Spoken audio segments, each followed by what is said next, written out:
It's 1969. You just bought a 350 horsepower Chevelle, but the second you dump the clutch, you realize you're actually strapped to a 400 horsepower missile. The paperwork lied to you. But they didn't lie to make the car look better. They lied to make it look worse. This is legacy motoring, and I spend way too much time thinking about corporate automotive deception. If you're someone who loves uncovering the hidden lies, the undocumented horsepower, and the sneaky engineering of the classic muscle car era, make sure to hit the subscribe button and give this video a thumbs up if this helps you out. Look, everyone knows the golden era of muscle cars was basically the Wild West. Ford, Chrysler, and General Motors were locked in a completely unhinged war to put the biggest engines into the lightest chassis possible. But here's the thing. While they were fighting each other on the track and in the showrooms, they were fighting a completely different war behind closed doors. A war against insurance actuaries, a war against safety regulators, and in GM's case, a war against their own corporate executives. By the late 1960s, insurance premiums for young guys driving high-performance cars were skyrocketing. We are talking about premiums that cost more than the car itself. If an insurance company saw a horsepower number that started with a 4, they essentially handed you a rejection letter. Now, you might be thinking, why didn't the automakers just build slower cars? Because slower cars didn't sell on Monday after winning on Sunday. The demand for speed was insatiable, so General Motors had to figure out a way to keep selling absolute rockets without triggering the insurance alarms. And to make matters worse, GM had an internal corporate policy that was basically a death sentence for performance. It was an unwritten but strictly enforced mandate. No intermediate car could have an engine larger than 400 cubic inches, and absolutely no car, except the Corvette, could have more than 1 advertised horsepower for every 10 pounds of vehicle weight. Think about that. If your Pontiac GTO weighed 3,600 pounds, you were legally forbidden by the suits in Detroit from advertising more than 360 horsepower. But the engineers at Chevrolet, Pontiac, and Oldsmobile were building engines that blew past those limits before breakfast. So what do you do when your engineering outpaces your bureaucracy? You lie. You lie on the official paperwork, you lie on the brochures, and you lie to the testing authorities. It's like lying about your height on a dating profile, but in reverse. You're 6'4", but you tell everyone you're 5'9", just so you don't intimidate the neighbors. Here's what most people don't realize about the old SAE gross horsepower testing standard. People think the testing was strictly regulated. It wasn't. It was an honor system built on a foundation of quicksand. You bolted an engine to a water brake dynamometer, ran it up to the red line, and wrote down the peak number. But the engineers realized something brilliant. Horsepower is just a mathematical calculation of torque multiplied by RPM. If your engine makes its maximum power of 450 horsepower at 6,000 RPM, you don't have to report that number. This is where it gets really interesting. Instead of lying about the torque, the engineers simply lied about the RPM. They would run the engine on the dyno, watch the power climb, and then artificially cut the test short on the paperwork. They would take the horsepower reading at, say, 4,600 RPM instead of the actual 6,000 RPM peak. So the official brochure would say 390 horsepower at 4,600 RPM. Was it true? Technically, yes. At that exact engine speed, it made 390 horsepower. What they conveniently left out was that if you kept your foot buried in the floorboards for another 1,500 RPM, the engine would violently rip out another 60 to 70 horsepower. They sandbagged the tachometer to appease the corporate overlords and the insurance agents, effectively handing the buyer a secret stash of power that officially didn't exist. So we established they lied with math. But math was only half the equation. When the math wasn't enough to hide the truth, they lied with cast iron. Look, if you walked into a Chevrolet dealership in 1967, the top dog engine on the glossy brochure for the Corvette was the L71. It was a 427 cubic inch monster with 3 two-barrel carburetors, making a terrifying 435 horsepower. But hidden deep in the dealer order sheet, like a secret menu at a fast food joint, was RPO L88. On paper, it was rated at 430 horsepower, exactly 5 horsepower less than the L71. Now, you might be thinking, why on earth would anyone pay almost $1,000 extra for an engine that made 5 horsepower less? And why did General Motors go out of their way to actively discourage people from buying it? Here's what most people don't realize about the L88. It wasn't a street engine. It was a thinly veiled, weapons-grade racing motor that had absolutely no business being driven on a public road. We're talking about an engine with a massive 12.5-to-1 compression ratio that required a minimum of 112-octane racing fuel just to keep from detonating itself to pieces. It had high-flow aluminum cylinder heads, a gigantic Holley 850 CFM carburetor, and the solid lifter camshaft so aggressive it barely idled under 1,000 RPM. It didn't come with a radio, it didn't come with a heater. If you tried to drive it to the grocery store and stop-and-go traffic, it would foul its spark plugs and boil its coolant. GM knew that if some rich executive bought an L88 just to show off at the local country club, he'd either destroy the car, sue the company, or wrap it around the telephone pole. They wanted this engine going strictly to professional racing teams for endurance races like Le Mans, Daytona, and Sebring. So how do you keep the general public away from your best hardware? You manipulate the marketing, and you manipulate the test. They intentionally rated the L88 at 430 horsepower at 5,200 RPM. But remember our little RPM trick from earlier? The L88 didn't even wake up until 5,200 RPM. It made its peak power screaming well past 6,500 RPM.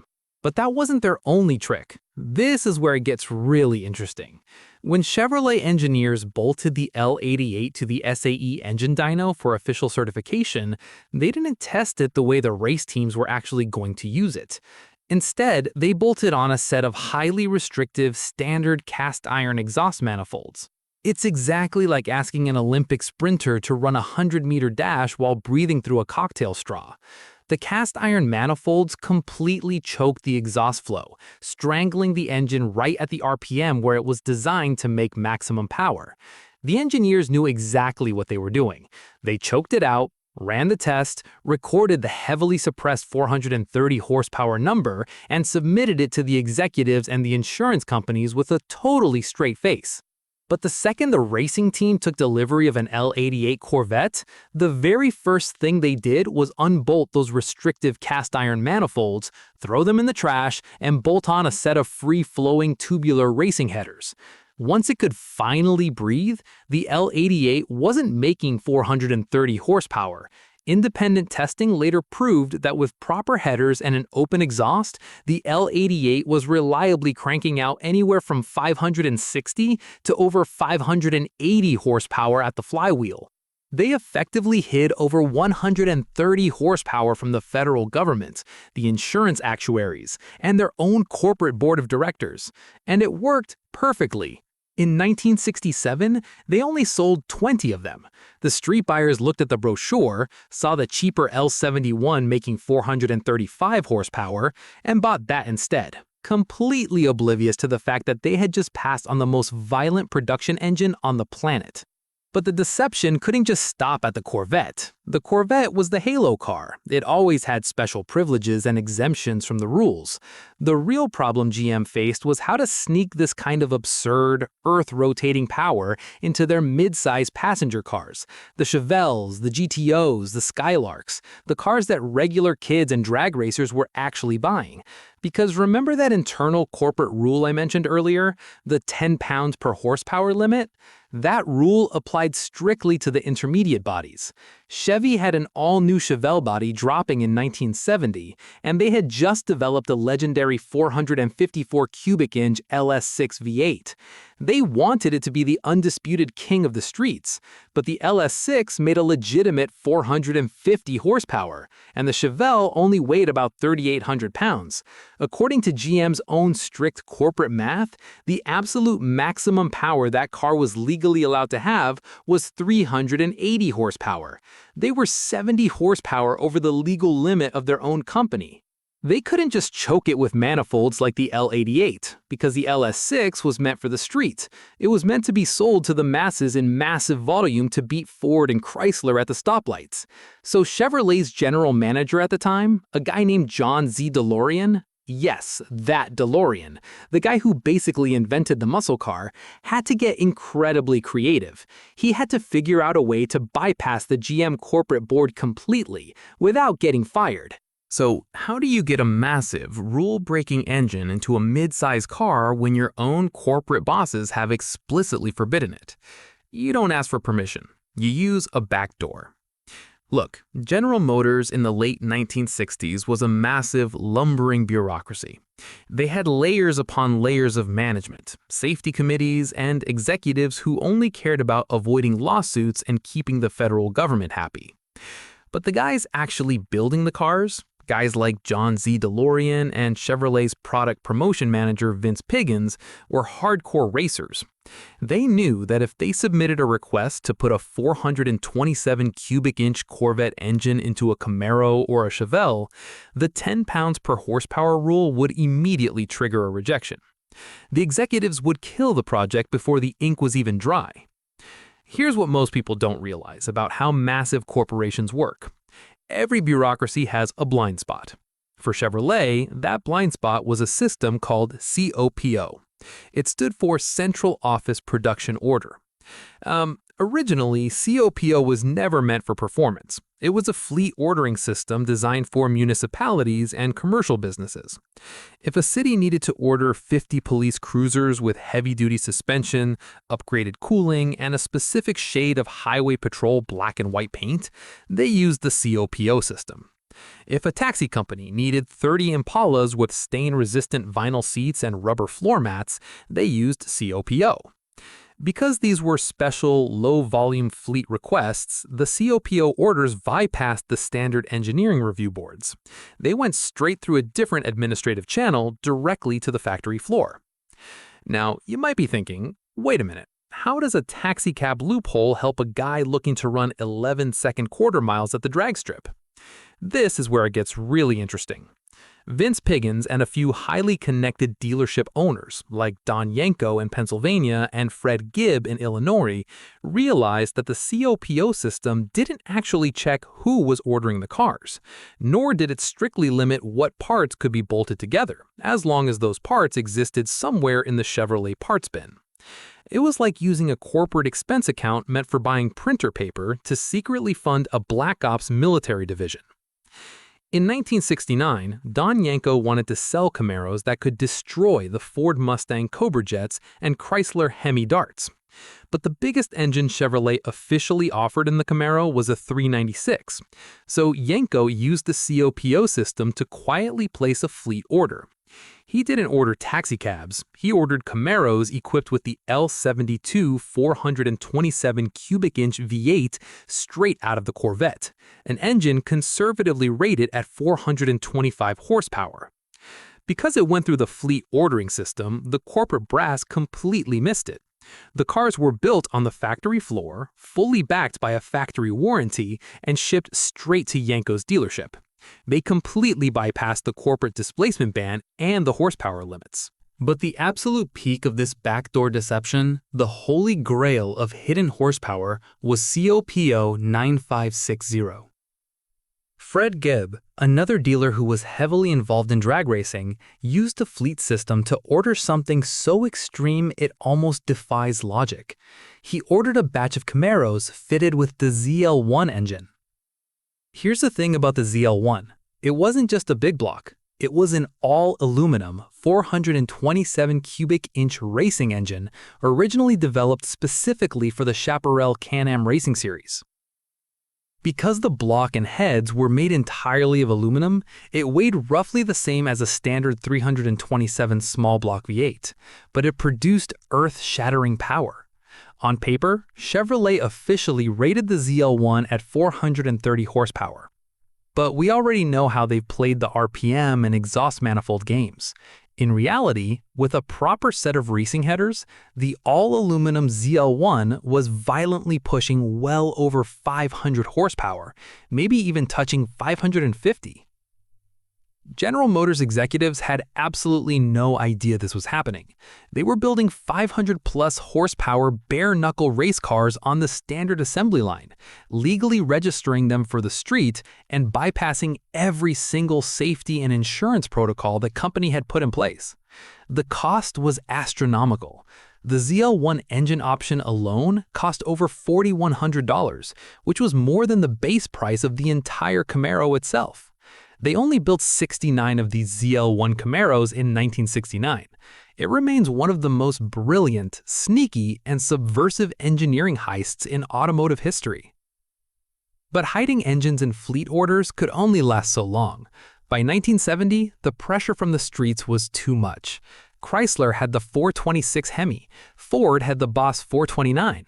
General Motors was losing the public relations war on the streets because their official brochures looked weak. The executives finally caved. In 1970, they officially lifted the corporate ban on engine sizes in mid-size cars. The 400 cubic inch limit was dead. The 10 pounds per horsepower rule was quietly thrown out the window. And that opened the floodgates for the Chevelle SS454 and the legendary LS6 we talked about earlier. But just as the engineers finally got permission to take the gloves off and print the real numbers, a massive dark cloud appeared on the horizon. The federal government had been watching. The insurance companies had been taking notes, and the Society of Automotive Engineers, the very group that wrote the dyno testing guidelines that GM had been manipulating for years, decided they had been made to look like fools for long enough. The party was about to end, and the hangover was going to last for decades. So we hit 1970. The corporate limits are gone. Chevrolet is officially selling 450 horsepower Chevelles right off the showroom floor without hiding them in fleet orders. It feels like the ultimate victory for the gearheads. But look, whenever you push the establishment that hard, the establishment pushes back. And in 1971, the pushback was absolute carnage. The government had passed the Clean Air Act. The insurance companies were practically rioting, refusing to cover anyone under 25 with a V8. And the Society of Automotive Engineers, the guys who wrote the dyno testing rules that Detroit had been mocking for a decade, finally snapped. They were tired of being the laughingstock of the engineering world. Here's what most people don't realize about the transition from the 1960s to the 1970s. Everyone looks at the horsepower numbers from 1970 and compares them to 1972, and they think the cars suddenly lost half their power overnight. A 1970 Chevelle LS6 made 450 horsepower. By 1972, the top engine in a Chevelle was rated at just 270 horsepower. It looks like an absolute massacre on paper.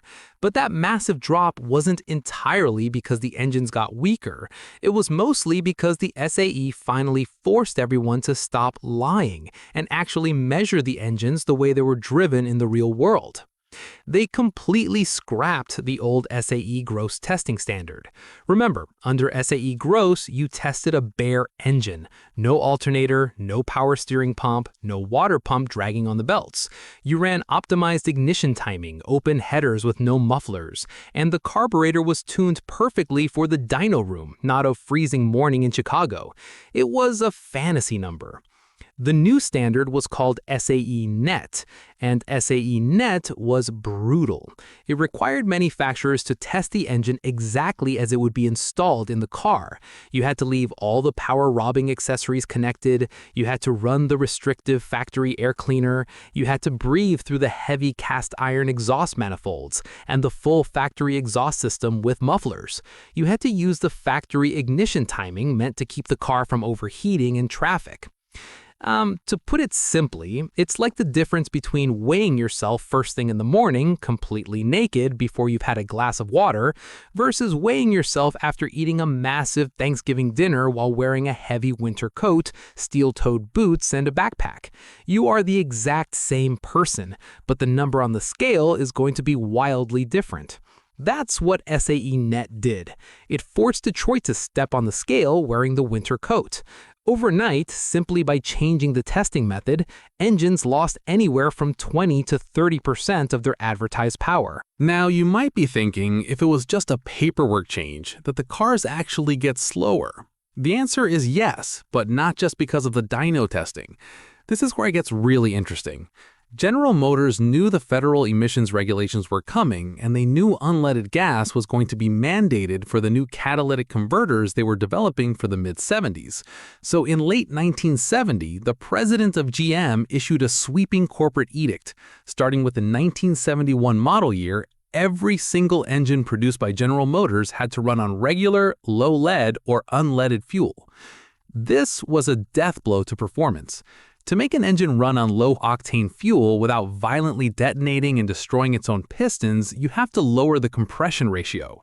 In 1970, muscle car engines were running compression ratios of 10.5 to 1, 11 to 1, or even 11.25 to 1. They squeezed the air and fuel mixture incredibly tight to make massive explosive power. But for 1971, GM forced their engineers to drop those compression ratios down to a pathetic 8.5 to 1. When you lower compression, you essentially take the punch out of the engine. The explosions inside the cylinders are softer. The engine is less thermally efficient. It feels lazy. It feels sluggish. So you had a double whammy hitting the showroom simultaneously. The engines actually were making less real-world power because they had been internally gutted to run on garbage fuel, and the power they did make was now being reported under the strict, unforgiving SAE net standard. The deception was officially over. The insurance companies looked up in new 1972 brochures, saw numbers like 270 horsepower instead of 450, and breathed a sigh of relief. The federal government was happy because the compression ratios were low enough to pave the way for emissions equipment. But the gearheads, the guys who spent the last 5 years ordering secret racing engines through taxicab fleet systems, they were devastated. The golden era was slammed shut, locked, and the key was thrown into a bureaucratic fire. The muscle car didn't die in a blaze of glory on the track. It was slowly suffocated in boardrooms by actuaries, emissions regulators, and a sudden violent return to mathematical reality. But the legacy of those few short years, the era of fake RPM limits, restrictive dyno manifolds, and shadow fleet orders, remains the greatest game of cat and mouse in the history of American manufacturing. General Motors basically ran a multi-million-dollar underground racing syndicate right under the noses of their own executives and the federal government. They gave the public exactly what it wanted, exactly when it wanted it, and they used every loophole, lie, and math trick in the book to pull it off. And that's the real story. It wasn't just about putting big engines in small cars. It was about an entire generation of renegade engineers who refused to let the bean counters tell them how fast they were allowed to go. So the door slammed shut on the muscle car era. But the story didn't actually end in the 1970s. It just went dormant, shifting from the drag strips to the classified ads, and eventually to the multi-million-dollar auction blocks. Look, when you build a machine that is fundamentally misunderstood by the general public, it gains a mythology. And 50 years later, that mythology translates into absolute, unadulterated wealth for the people who know what they are looking at. Here's what most people don't realize about the collector car market today. You don't pay millions of dollars for a classic car just because it's fast. You can go out right now and buy a brand new electric sedan that will vaporize a 1969 Chevelle in a quarter-mile race, while the air conditioning is blowing ice cold. People pay for the story. They pay for the deception. They pay for the physical proof that General Motors lied to the federal government and got away with it. Remember that L88 Corvette?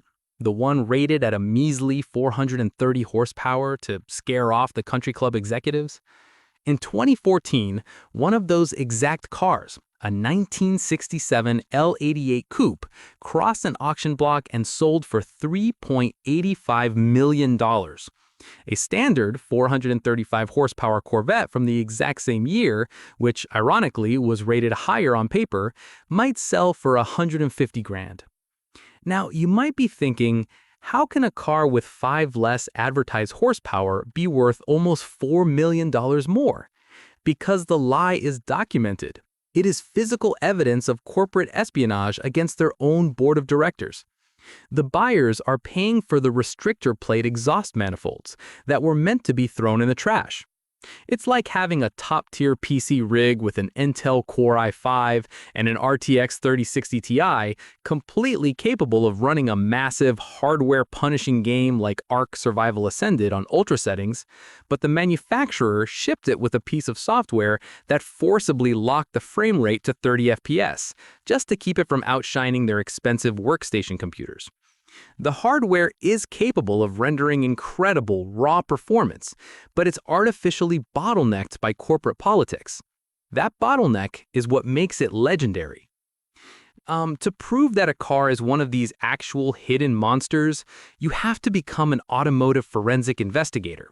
Because here's the thing, the guys who originally bought the L88s and the COPO Camaros back in the late 60s didn't buy them as investments. They bought them to mercilessly beat on them at the track. They blew the engines up, they wrapped them around guardrails, they blew the transmissions into 1,000 pieces, and replaced them with whatever parts they could find at the local junkyard. This is where it gets really interesting. Because these cars were so heavily abused, finding one today with its original factory-installed engine, what the collector world calls numbers matching, is essentially like finding a winning lottery ticket hidden inside a wall of a barn. Every single part on those engines, from the alternator bracket to the intake manifold, has a specific date code stamped into the metal. The block has a partial VIN stamped into it that has to perfectly match the dashboard. If you find the 1969 Camaro ZL1, one of those 69 all-aluminum backdoor specials we talked about, the verification process is insane. Back in 1969, Fred Gibb couldn't even sell all of them because the engine option made the car too expensive. Imagine paying $4,000 for an engine option on a $3,000 car, and it doesn't even come with a radio or sound editing. It was a terrible street car.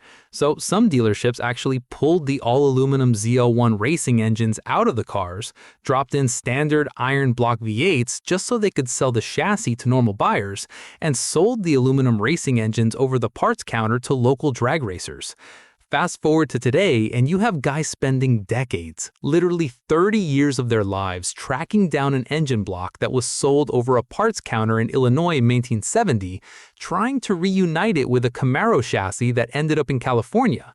When they finally put the original chassis and the original hidden horsepower engine back together, the value of the car skyrockets from $80,000 to well over $1 million. The very deception that GM used to hide these cars from their executives is the exact same paper trail collectors use today to prove their authenticity. They look for the fleet order build sheets. On a Corvette, they look for something called a tank sticker, the original factory build sheet that line workers used to glue to the top of the gas tank as the car moved down the assembly line. If you drop the gas tank on an old Corvette and find the faded gasoline-soaked piece of paper that says RPO L88, you just became an instant millionaire. The horsepower wars weren't just about speed, they were about subverting the system. The engineers knew they were building cars that were too dangerous, too loud, and too fast for the general public, but they did it anyway. They faked the RPM numbers, they choked the exhaust manifolds, they used taxicab order forms, and they lied straight to the faces of the insurance actuaries.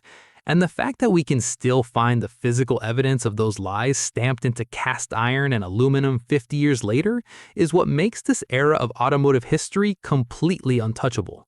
So the physical evidence of the 1960s is locked away in auction houses, but the spirit of the deception, the corporate sandbagging, look, it never actually died, it just went digital. Today, the battleground isn't cast iron manifolds or mechanical tachometers. It's lines of code buried deep inside the engine control unit. Here's what most people don't realize about modern performance cars, especially the ones coming out of Germany. The manufacturers are pulling the exact same tricks that Chevrolet pulled in 1969, just for slightly different reasons. They aren't hiding from the insurance actuaries anymore. They are hiding from the tax authorities, emission regulators, and their own marketing departments. Take BMW, for example. If you look at the spec sheet for their famous B58 turbocharged inline-six engine, the one they put in the Supra and the M340i, BMW officially rates it right around 382 horsepower at the crank. Now, you might be thinking, that sounds completely reasonable for a modern sports car, but here's the thing.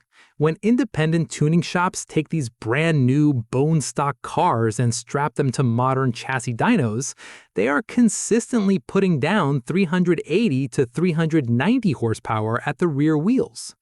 If you know anything about drivetrain loss, you know that a car loses about 15% of its power transferring energy from the engine through the transmission, down the driveshaft, and out to the tires. If a car is putting roughly 385 horsepower to the pavement, the engine is actually making something closer to 450 horsepower at the crank. BMW is systematically lying on their brochures by almost 70 horsepower. This is where it gets really interesting. Why would a modern, highly regulated company do that? Because in many parts of the world, vehicles are heavily taxed based on their official horsepower output or their carbon emissions, which scale with power. If BMW prints 450 horsepower on the document, the car suddenly jumps into a luxury tax bracket that makes it unsellable in European markets. So they artificially cap the numbers on paper using the engine's computer. They tell the ECU to pull back the boost pressure or pull back the ignition timing in the exact specific parameters where government testing occurs. But out in the real world, under full throttle on an open highway, the computer recognizes it's not on a slow, steady government test cycle and unleashes the full, undocumented fury of the turbocharger. It is the exact same deception John Z. DeLorean pulled with the Chevelle. The only difference is that instead of physically choking the engine with a restrictive exhaust manifold, modern engineers are choking it with an algorithm. Porsche does the exact same thing with their performance metrics. They will tell you a new 911 Turbo S does 0 to 60 in 2.6 seconds. You buy the car, take it to a drag strip, and it rips a 2.1 second pass all day long, effortlessly. They underpromise and overdeliver so consistently that the lie has become an open secret in the automotive community. They do it to protect the hierarchy of their own lineup. If the cheaper Carrera is too fast on paper, nobody buys the Turbo, so they sandbag the Carrera's official numbers, just like Chevrolet sandbagged the L88 Corvette so people would still buy the L71. The tools have changed, but the game is exactly the same. The engineers building these machines are still fundamentally opposed to the bureaucrats trying to regulate them. They are still finding backdoors. They are still leaving massive amounts of performance on the table for the true enthusiast to unlock. 50 years ago, you unlocked it by throwing away a factory exhaust system and bolting on racing headers. Today, you unlock it by plugging a laptop into the OBD2 port and flashing the ECU to remove the corporate limiters. So the next time you look at a factory spec sheet, whether it is a faded, yellowed piece of paper from a 1969 dealership or a pristine digital PDF for a modern hybrid supercar, take that number with a massive grain of salt. Because if there's one thing the history of the automobile has taught us, it is that the manufacturers are almost never telling you the whole truth. The real number is always hidden, waiting for someone brave enough to step on the gas and find out for themselves. This has been Legacy Motoring. Keep chasing the truth, keep the rubber on the road, and I will see you in the next one.